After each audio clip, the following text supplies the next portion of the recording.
নমস্কার বন্ধুরা, মুসুরির ডাল চ্যানেলে আপনাদের সবাইকে স্বাগত। আজ আমি কাঁঠালের দানা দিয়ে আপনাদেরকে একটা দারুণ রেসিপি বানিয়ে দেখাবো। আমি এখানে কিছুটা কাঁঠালের দানা নিয়েছি। দানাগুলোকে আমি এই দুচালা করে কেটে নিয়েছি, কেটে ধুয়ে রেখেছি। এবার এই দানাগুলোকে আমি এখানে কড়াইতে জল বসিয়েছি, এই জলটার মধ্যে একটু সিদ্ধ করে নেব। দানাগুলোকে আমি একটু 10 মিনিট ধরে সিদ্ধ করে নেব। কাঁঠালের দানাটা সিদ্ধ হয়ে গেছে। আমি বেশি সিদ্ধ করব না, কারণ এটাকে আমি গ্রাইন্ডারে বেটে নেব। আমি এবারে এই জলটাকে একটুখানি ঝরিয়ে নেব।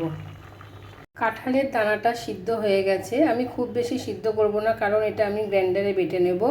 এর সাথে আমি 6টা কাঁচা লঙ্কা, আমি একটু লাল লাল কাঁচা লঙ্কা নিয়েছি, আর এখানে কিছুটা রসুন নিয়েছি। আর আমি এখানে 1.5 চামচ নুন দেব, 1 চামচ চিনি দিয়ে এটাকে আমি গ্রাইন্ডারে বেটে নেব। কাঁঠালের দানাটা আমার বাটা হয়ে গেছে। এবার আমি এখানে কড়াইতে একটু তেল দিয়ে দেবো। তেলটা একটু বেশি করেই দেব। আমি এখানে একটু বেশি করেই তেল দিলাম। তেলটা একটু গরম হোক। তেলটা ভালো করে গরম হয়ে গেছে। এবার আমি এর মধ্যে কিছুটা কালো জিরা দেবো। কালো জিরাটাকেও একটু ভালো করে ভেজে নেব।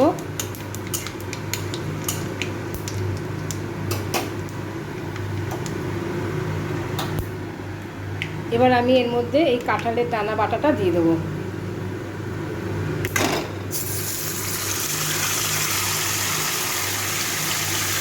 পুরোটা এর মধ্যে দিয়ে দেবো। পুরো কাঁঠাল দানা বাটাটা আমি দিয়ে দিয়েছি। এবার আমি এটাকে খুব ভালো করে একটু মিশিয়ে নেব।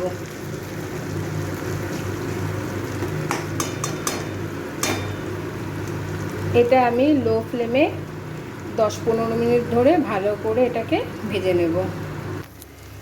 আমি এবার এটার মধ্যে হলুদ দেব। আমি একটু হলুদ দিলাম, 1/2 চামচ।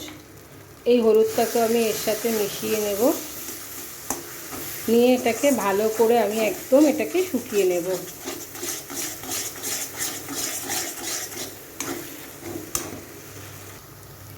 এই কাঁঠালের দানাটা আমি যখন বেটেছিলাম, তখন আমি এর মধ্যে 1.5 চামচ নুন দিয়েছিলাম আর 1 চামচ চিনি দিয়ে এটাকে বেটেছিলাম।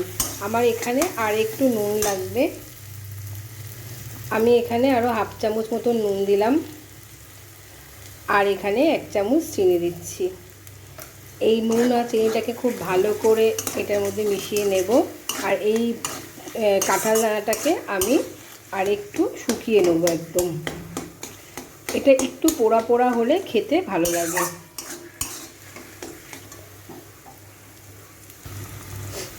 আমার এই কাঁঠালের দানা বাটাটা একদম রেডি হয়ে গেছে।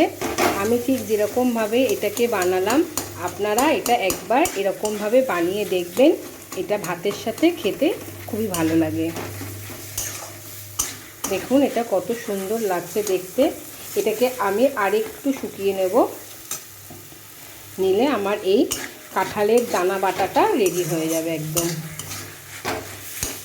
আপনাদের সবাইকে আমি একটু অনুরোধ করছি, আপনারা আমার চ্যানেলটাকে একটু সাবস্ক্রাইব করবেন, ভালো লাগলে লাইক দেবেন, সবার সাথে শেয়ার করবেন। চলুন, আমার এই কাঁঠালের দানা বাটা রেসিপিটা একদম রেডি।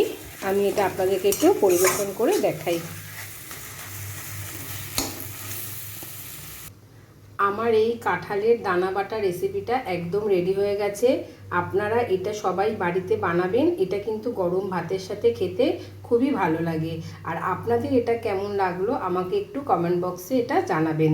আজকের ভিডিওটা এখানেই শেষ করছি। আবার আসবো আরেকটা ভিডিও নিয়ে। আপনারা ভালো থাকবেন, সুস্থ থাকবেন।